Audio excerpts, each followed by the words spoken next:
So, for today's lecture session, we will finally be moving on to the last major type of tissue. So, previously, we have already discussed the epithelial tissue and its subtypes, as well as the connective tissue and its several subtypes, and then last meeting, the muscle tissue.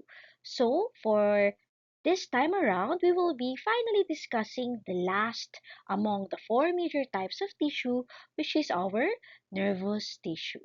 So, I'm sure the first organs that would come into mind when talking about nervous tissue would be the organs of our nervous system, which for the central nervous system is composed of your brain and your spinal cord.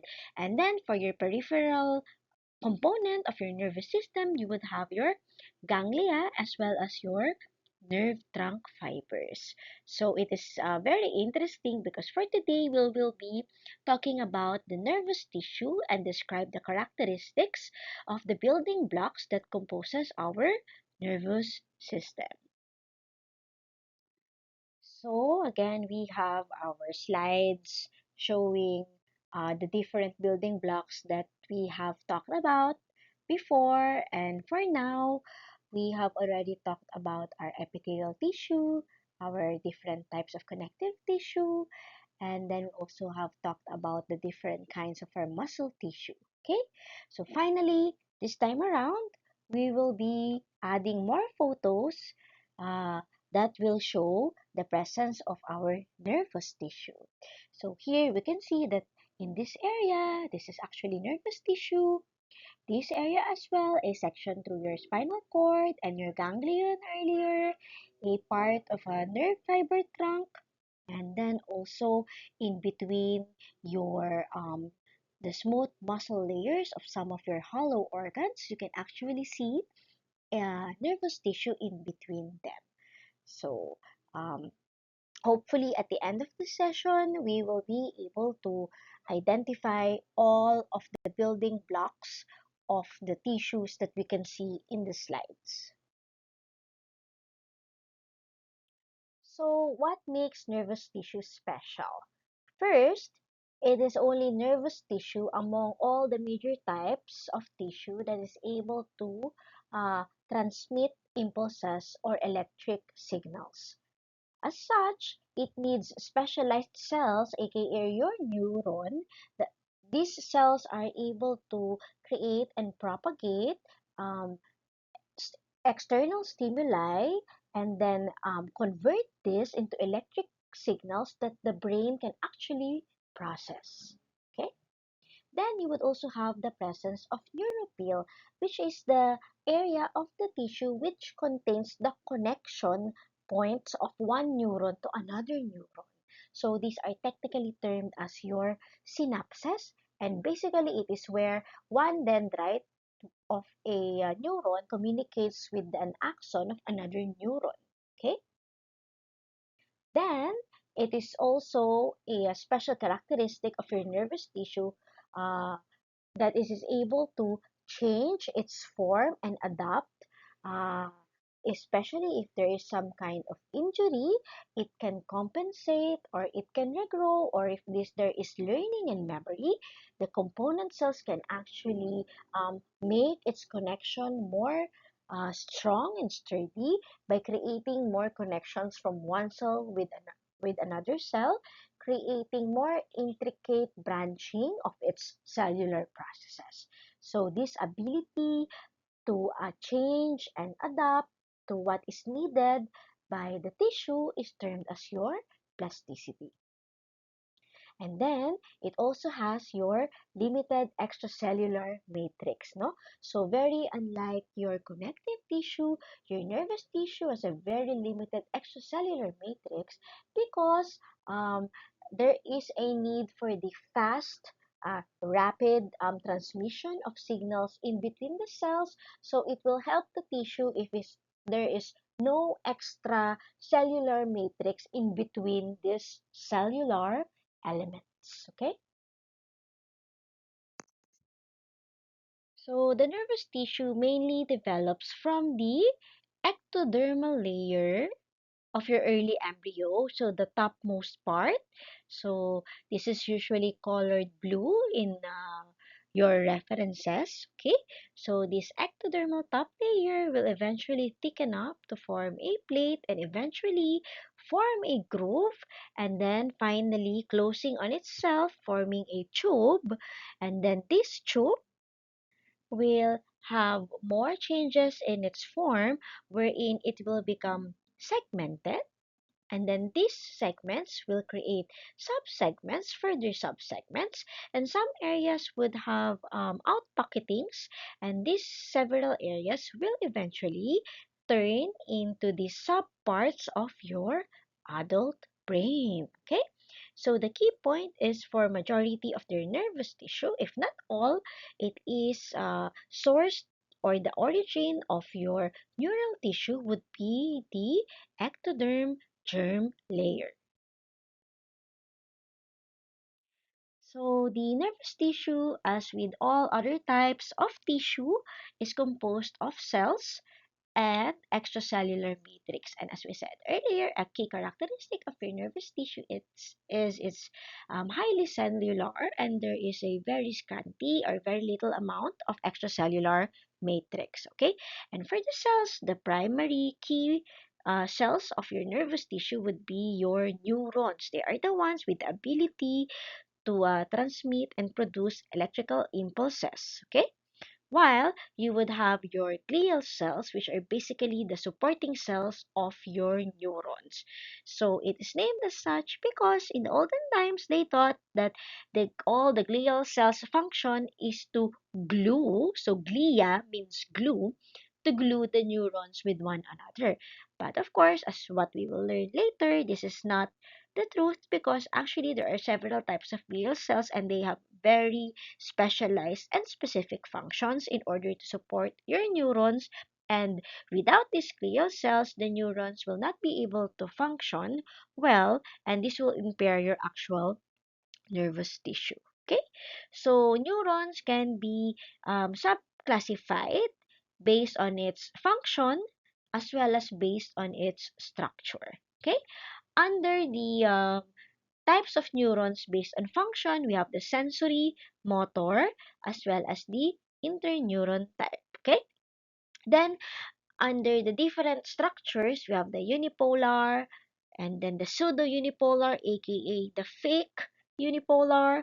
We have bipolar, and then we have multipolar. So one neuron can be classified based on its function, and it can also be classified at the same time based on its structure. Okay? For the glial cells, we have different glial cells depending if we are talking about the central nervous system, or if we're examining the peripheral nervous system.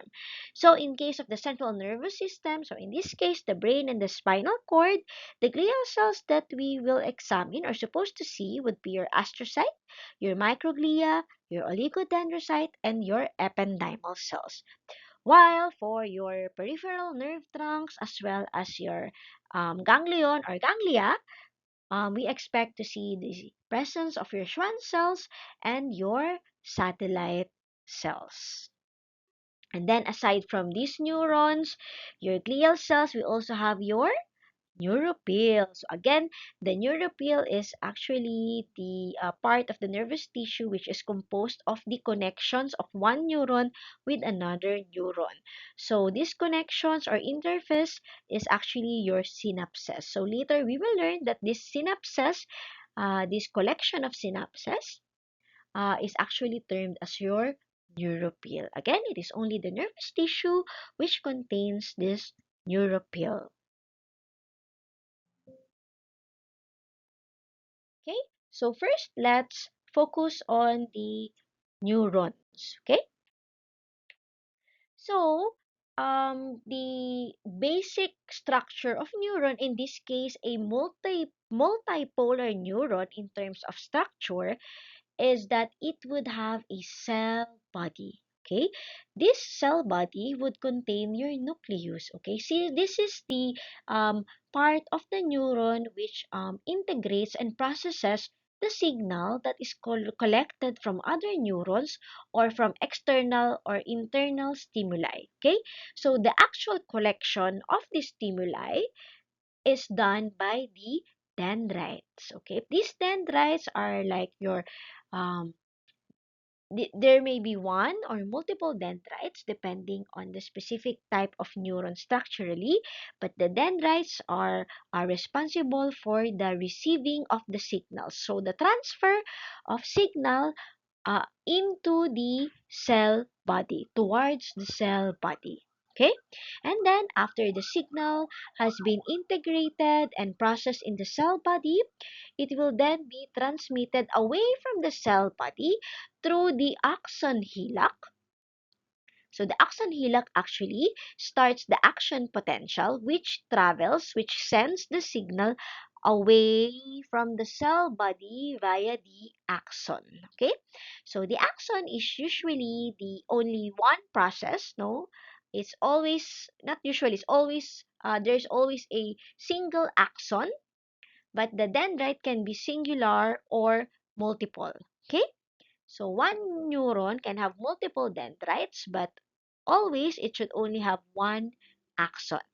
And a key characteristic of your axon, depending on the type of the neuron and the function, this axon can range in length from a few micrometers to an actual meter, no? So imagine from your spinal cord until the tip of your toe. So it's possible for this neuron process to be elongated. Okay, so again, it is only the axon that has ability to extend itself. Okay, so here is an actual preparation of a single multipolar neuron, and you can see here that the cell body would have a dark staining granules, aka your Nisl bodies, which actually corresponds to the rough endoplasmic reticulum. Okay, which makes sense because the cell body has the need to produce a lot of protein. Okay, and then if this is the cell body, it contains the nucleus, as I said earlier, the area of your cell body which does not contain a lot of Nisl bodies or it is clear, this would be the axon hillock or the starting point of your singular axon. Okay? And here, from the other end of the cell body, you would see that there are numerous dendrites. Okay? Again, the flow of signal is entering the dendrites. So from the dendrites, it will move to the transmit the signal. The dendrite will transmit the signal towards the cell body, while the axon will transmit the signal away from the cell body. So this axon will connect with another neuron's dendrite to form synapses. Okay? So again, this neuron, based on structure, is multipolar. And then usually our multipolar neurons, based on function, they are interneurons. Okay?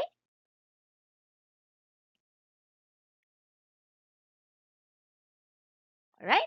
So based on function, we have three types as we said earlier. So we have our interneurons or the neurons that are between your motor and sensory neurons. Okay?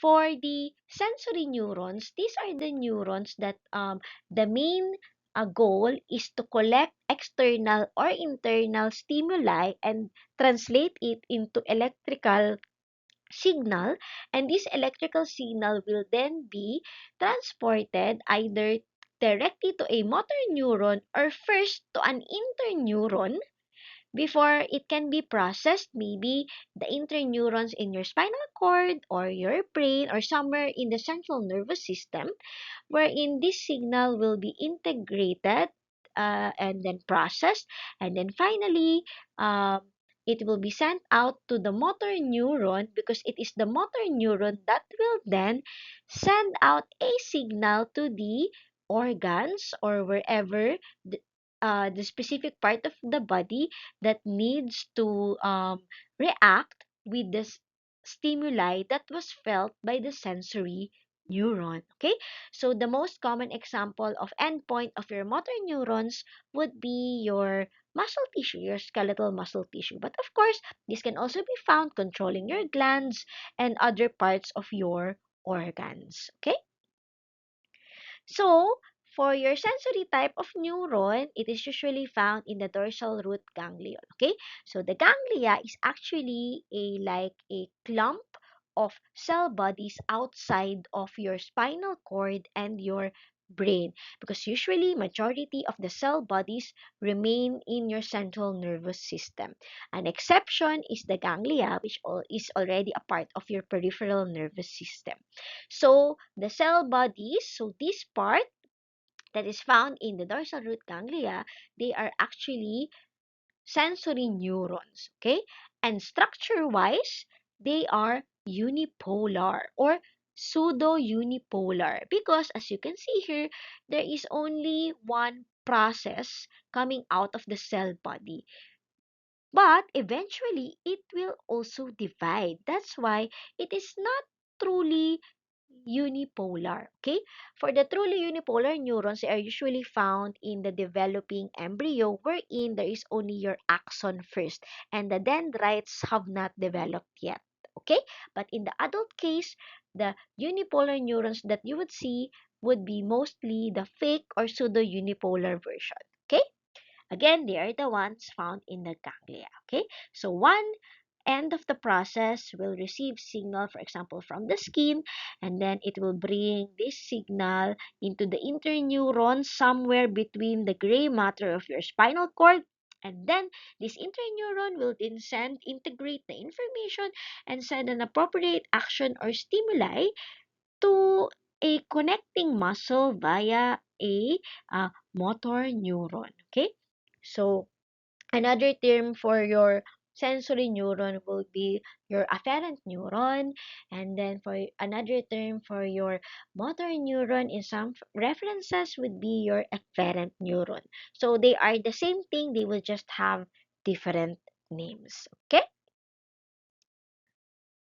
So, based on structure, again, we talked about the unipolar or pseudo-unipolar because there is a single area from the cell body that is producing a process, but it is fake because at least in the adult nervous tissue, specifically in your ganglia, this would actually split into more than one process. Okay? So again, this would be your uh, neurons or your sensory neurons found in your dorsal root ganglion. Okay? So ito siya. Okay? So this would be your pseudo-unipolar neurons structure-wise.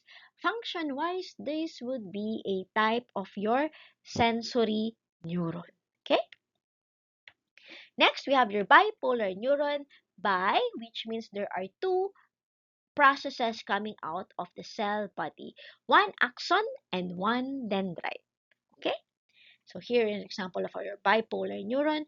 One axon, and you will see this axon hillock does not contain any nasal substances, and this would be your dendrite because its connection from the cell body still has nasal substance. Okay? Another excellent example of a location of where you can find bipolar neurons would be in the um, cellular layer of your retina. So this part, okay?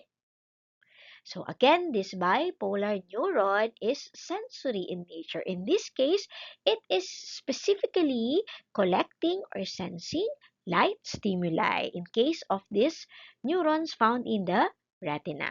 So here you can find your bipolar type of your neurons structure-wise and sensory type function-wise. Okay? They are found in the inner cellular layer. Okay, so this would be your bipolar cell neurons.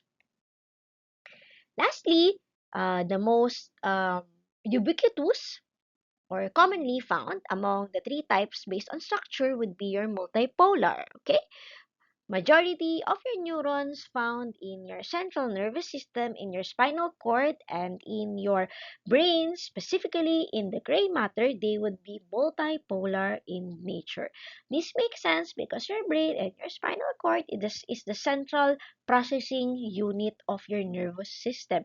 So there is a need for the numerous neurons to talk with one another, and this would only be possible if there is a lot of uh, processes that can connect with other cells. Okay, so again, you would have multiple dendrites and one axon. Okay, so here, multiple dendrites and one axon. We can identify the axon because it is a lighter staining area. And for majority of the tissue sections, usually, since the axon is only one, the probability that you would see an axon is lower than the probability of seeing dendrites. So, as a tip, just always see if there are nasal bodies in the base part of your processes. Okay? So again, multiple dendrites and one axon. Again, multipolar in structure. And then these multipolar neurons are again, usually they are your interneurons. They are neither sensory nor motor. They are the ones connecting the information from your sensory or integrating the information collected by your sensory neurons, and they are the ones producing impulses that will be propagated by the motor neurons into the surrounding muscle tissue or other organs. Okay? So again, this is a multipolar neuron. For the multipolar neurons, there are several shapes and types of your multipolar neurons depending on the specific area of the brain or spinal cord that it is found. But the key point is that your multipolar neuron would have more than one out processing of your dendrite. Okay, so for example, here your Purkinje neuron is also basically a multipolar type of neuron. Okay, even your pyramidal because there is more than one dendrite. Okay, again, very diverse morphology for your multipolar neurons because different areas of the brain would demand different morphology depending on the circuitry that it needs in order for it to deliver its function. Again, here you can see multipolar neurons, and here the multipolar neurons in the specifically the cerebellar area, you would see that you would have multiple dendrites and then one axon. Okay, if it's not in the ganglia or if it is not in the retinal layer, then most probably it is a multipolar type of neuron based on structure. Okay? So another way of categorizing your neurons not based on structure nor function would be based on the type of neurotransmitter that it produces. Okay? So we have different types of neurotransmitters. We would have basically the main types would be your glutamatergic, uh, GABAergic, your dopaminergic, your cholinergic. Okay, so these different neurotransmitters have different effects or functionalities to another neuron. So if one neuron produces this, it can have, and for example, for glutamate producing neurons, it has an excitatory functions. It will excite the neurons that is connecting to. For the GABAergic neuron, the opposite.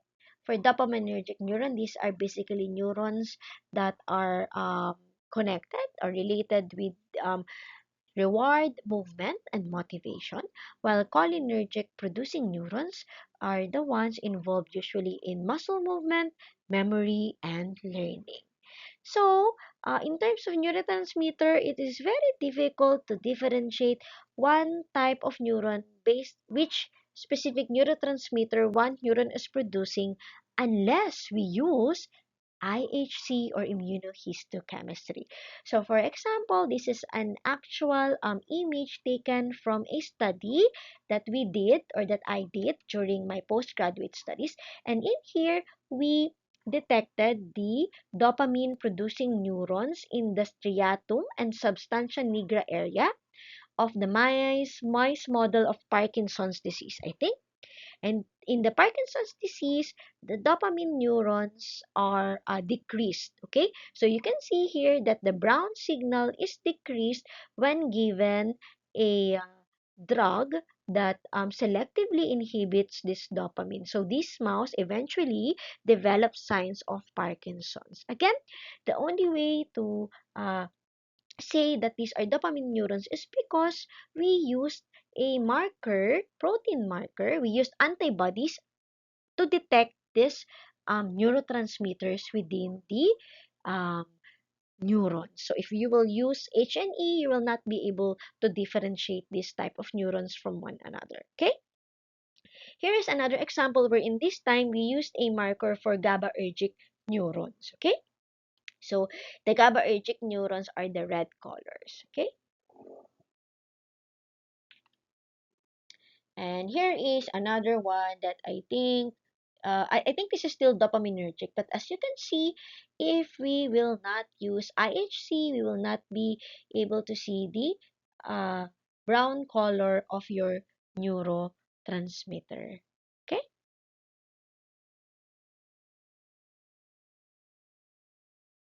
next, let's talk about the glial cells. Okay. For the glial cells of the central nervous system, firstly, we have the astrocyte. Coming from its name, the main shape of your astrocyte is that it is astro or again star shape. So the astrocyte is a very important supporting cell of your neurons because it helps form and maintain the blood-brain barrier. As such, when you are visualizing your astrocytes, which is again best done through the use of immunohistochemistry, actually one common example would be your GFAP protein. So we will use an antibody against GFAP and thus you will be able to see your astrocytes as well as the um, blood-brain barrier that it forms around the blood vessels. Okay, so more on for the metabolism of neurons, metabolic support, maintenance of microenvironment, as well as keeping it free from harmful substances or pathogens, thus the formation of the blood-brain barrier surrounding the blood vessels found in your nervous tissue. Okay? So, yan siya. Your astrocytes. Okay? Again, astrocytes. Again, the best way to differentiate your glial cells from your neurons would be through the use of your IHC or immunohistochemistry. Okay? For microglia, the main purpose of your microglia is it basically is the macrophage of your nervous tissue. Its function is to engulf uh, toxic substances. Okay? Or if there is an injury, its goal is to engorge and become activated and produce metabolites that will defend the nervous tissue as well as the neurons. Okay? So this time it's not as star-shaped as your astrocytes, but it would have your very intricate branching cellular processes. And an interesting feature of your microglia is that it becomes plump and engorged once it encounters an injurious substance. No, so usually uh, in toxicity studies of the brain, they would tend to measure and check the appearance of the microglia. And the more plump and the more chubby they are, it means they are currently in their reactive state. This is your resting stage if there's no injury or pathogenic substance. But once it is triggered or it is actively defending the nervous tissue, you would tend to see the stage 2 and stage 3 type of microglia or your activated version of your microglia. Okay? So basically, just like your macrophage in your other types of tissues. Okay? Then we also have your oligodendrocytes.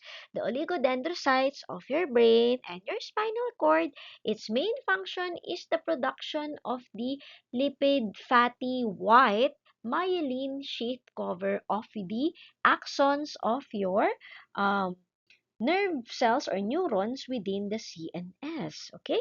It has processes that wrap around the axons. Okay?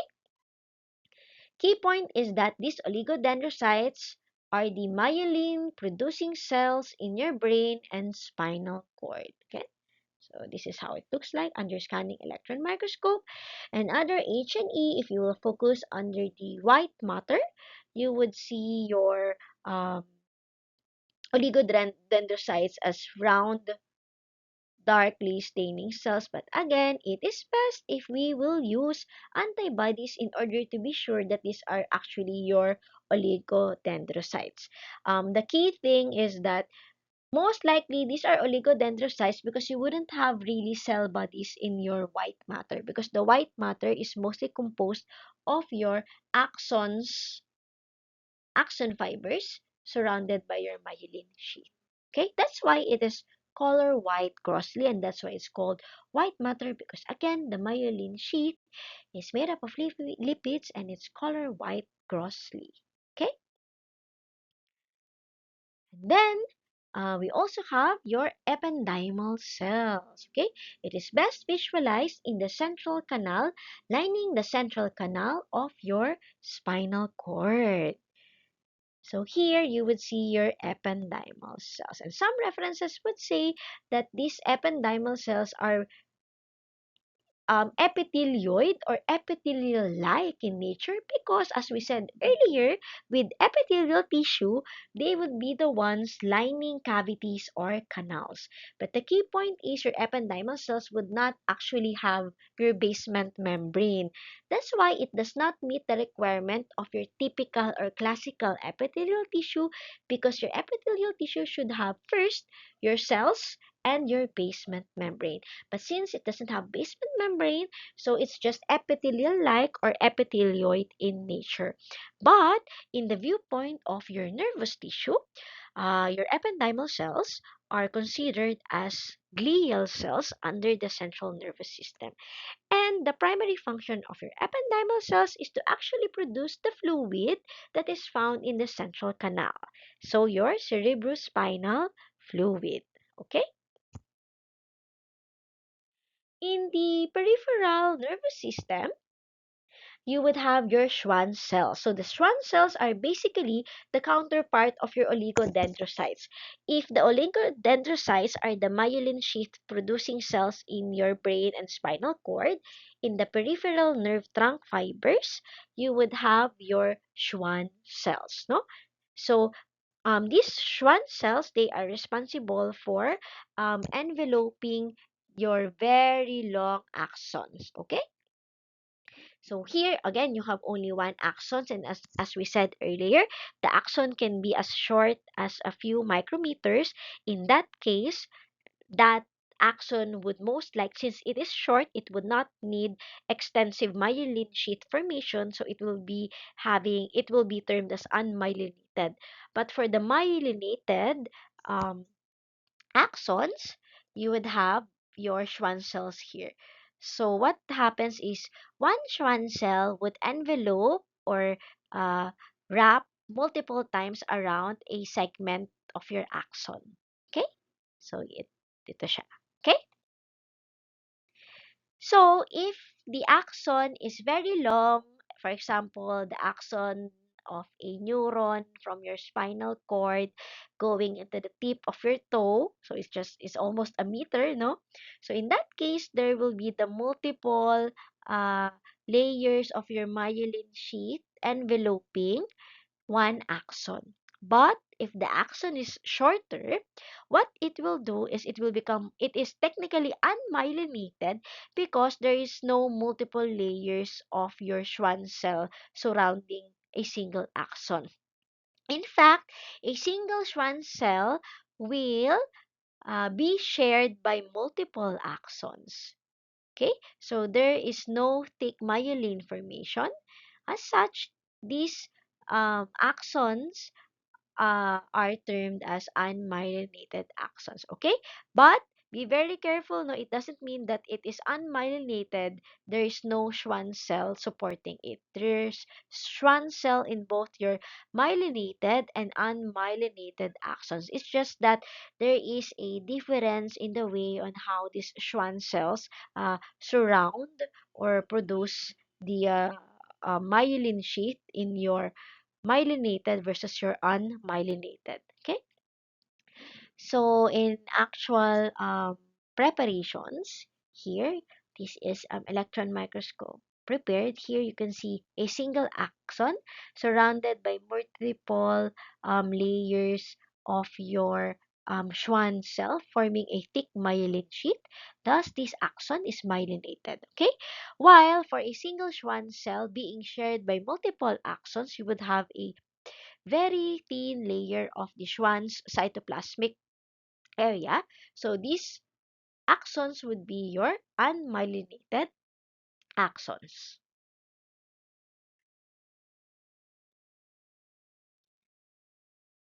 Another type of your glial cells, aside from your Schwann cells, would be your satellite cells. Okay, these satellite cells, aka amphicytes, are basically found supporting the cell bodies of the neurons found in your ganglia.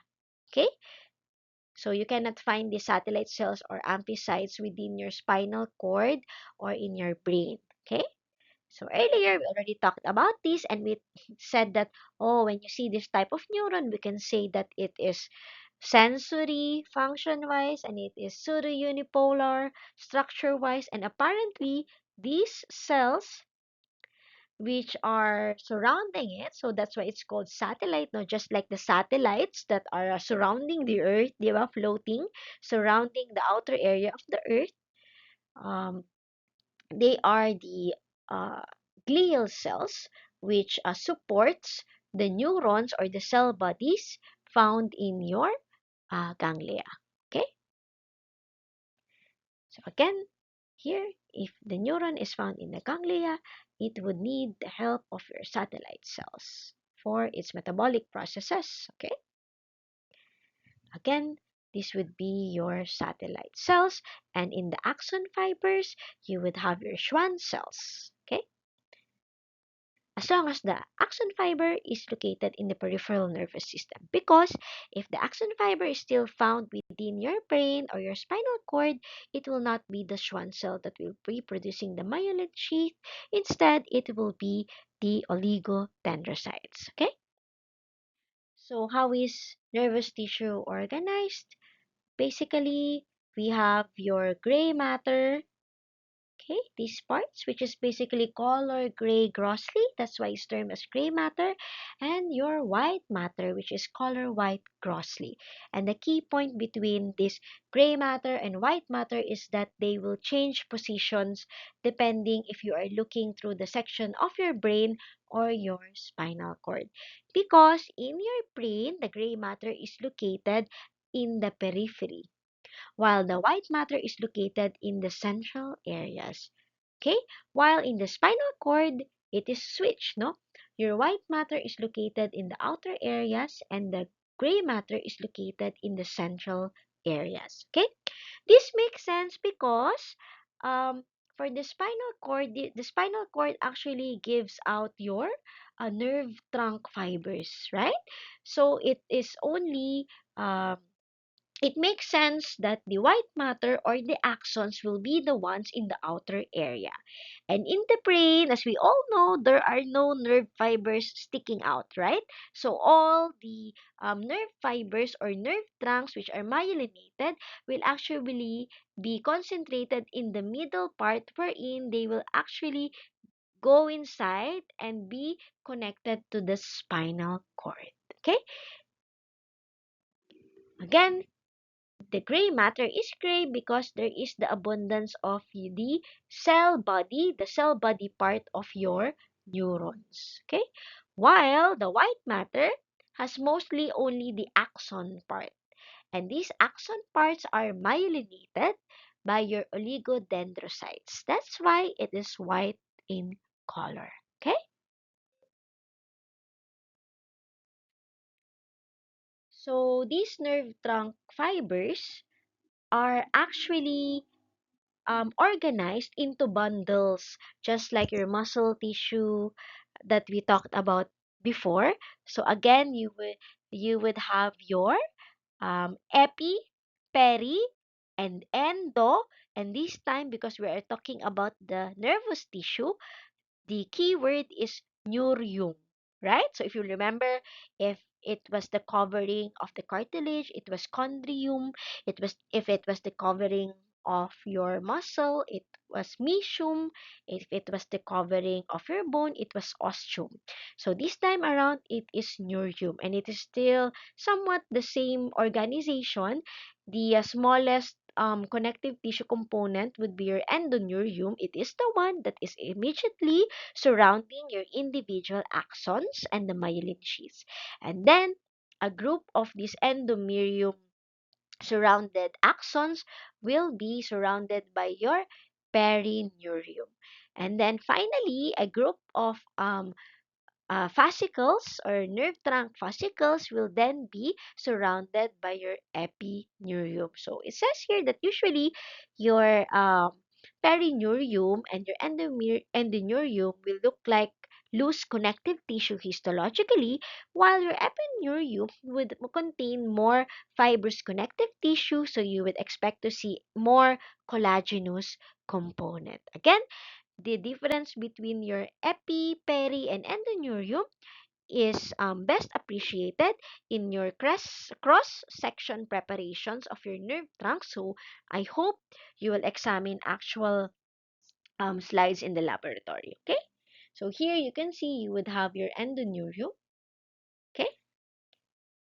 And I forgot to tell you about earlier that in the case of the myelin sheath formation of myelinated axons or longer axons, you would have the formations of nodes of Ranvier. So these nodes of Ranvier are the areas of the axons which are not covered by your Schwann cells, several layers of your Schwann cells, aka the myelin sheath. And this is especially useful because instead of the signal being propagated having to travel throughout the entire length of the axon, what it will do is it will just skip into the exposed areas or in this node of Ranvier, thus providing a more rapid saltatory type of signal conduction. Again, the longer the axon, the more myelin sheath it needs so that there will be the formation of your nodes of Ranvier, which facilitates the rapid transmission of signal along these very long fibers. Of course, for the shorter fibers, uh, the myelination is different as what we have discussed earlier, right? So there is no need for the nodes of Ranvier because the distance that the impulse needs to travel is shorter. Okay, again, you will only get to see this node of Ranvier in longitudinally prepared or sectioned nerve trunk tissue sections, and that it is only seen in your myelinated type of fibers. Okay, again, the cells in your nerve trunk fibers would be your Schwann cells because for your oligodendrocytes, you're only supposed to see it in the white matter of either your spinal cord or your brain. Here is another cross section of a nerve trunk fiber. So here you will see the epineurium, the perineurium, and you will have to zoom in order to see the endoneurium. And here you can see the central dark staining structures would be your axons, and the white donut-shaped structures would be your myelin. Okay? Here you can see that a group of axon fibers surrounded by myelin and endoneurium is surrounded by your perineurium, thus forming a nerve fascicle. So remember, in the organization of your muscle tissue, you have a very similar type of organization. Okay? Another type of nervous tissue is your myenteric plexus or your our back plexus. This is what we were talking about earlier, wherein these are basically mini ganglion in between the muscle tissue layers of your hollow organs. Again, your ganglia is your group or clump or cell bodies outside of your central nervous system. This is especially useful if the collection or the connection of nerve trunk fibers is already very far from the central nervous system. Thus it will need a like satellite office of cell body. Thus the need for your ganglia or group of cell body for immediate processing, especially in areas of the body where there is already a very complicated supply of nerve trunk fibers and connections. Okay. So here in the cross section, try to look for myenteric plexuses in between the inner circular and outer longitudinal layer of smooth muscle tissue of your hollow organs. So usually from your GIT system or gastrointestinal system. Okay. Again, you will be able to see the cell body of your myenteric or our back plexus ganglia cells. Okay. Again, another uh, example of how your myenteric plexus, of how a nervous tissue can also be seen interspersed in other layers of other types of tissue. In this case, it is your smooth muscle tissue. Okay? And one of the most common types of interface between your nervous tissue and your muscle tissue would be this one, the connection of your motor neurons, a part of your nervous tissue, with your muscle cells or part of your muscle tissue. Okay, so this area will actually contain the synapse in between the interface wherein the motor neurons will produce acetylcholine, a neurotransmitter that triggers the contraction of the muscle cell. Okay, so if you will um, analyze it, your as we said earlier, a special characteristic of your muscle tissue is that it is excitable by electrical impulses. It is not the one that is creating or sending out those electrical impulses. In fact, it is the nervous tissue or the neurons that is actually producing the signal. Okay? So again, this is your skeletal muscle, and here you can see the endpoints of your axon. So here, this structure is part of your nervous tissue, and this one is part of your muscle tissue. So again, the motor end plate is a very good example of your connection between two types of tissues. Again, we have slides of these in the lab, so make sure that you are able to observe these neuromuscular junctions or motor end plates. Again, connection of your nervous tissue with your muscle tissue. And again, this is coming from the axon or the long process of your neuron. Okay? So that's all for the topic of nervous tissue.